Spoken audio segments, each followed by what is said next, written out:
welcome or welcome back po mga kabalkan. Kumusta naman kayo dyan? Nandito na naman po ako, kakain na naman tayo. Ang iba naman ang mumukbangin ko ngayon mga kabalkan dahil tag-ulan. Ay, sabi ko masarap kumain ng nilagang saging at nilagang kamuti plus may pandesal at saka pansit. I mean bihon plus coffee with taste. Of course, hindi yan mawawala.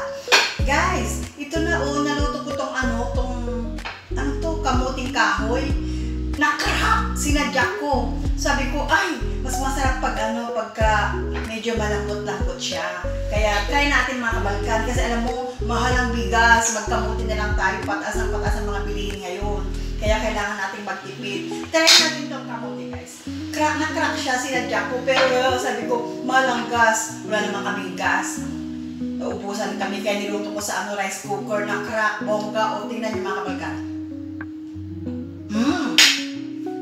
Malambot plus coffee.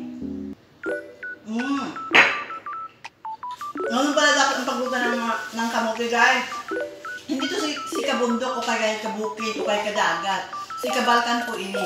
Para naman sabi ko, healthy, organic ika nga. Ang lambot ng kamote. Tingnan nyo violet sabi ko. Akala ko violet sa loob. Kasi may mga kamote talaga na violet pati sa loob. Sa labas lang pala. Ako lang.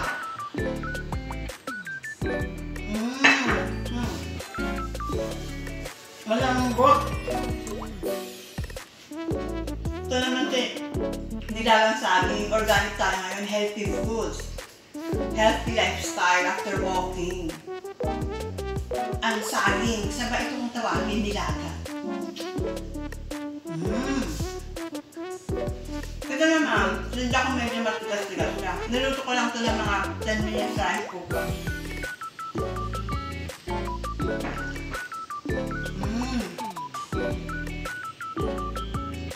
Matamis! Overripe kasi. Tsaka hakdan lang siya. Gusto ko ito medyo matigas-tigas. At tsaka ang laki, mas pinalaki. Ay! Makdo!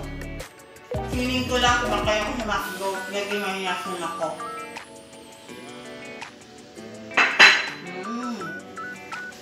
Guys,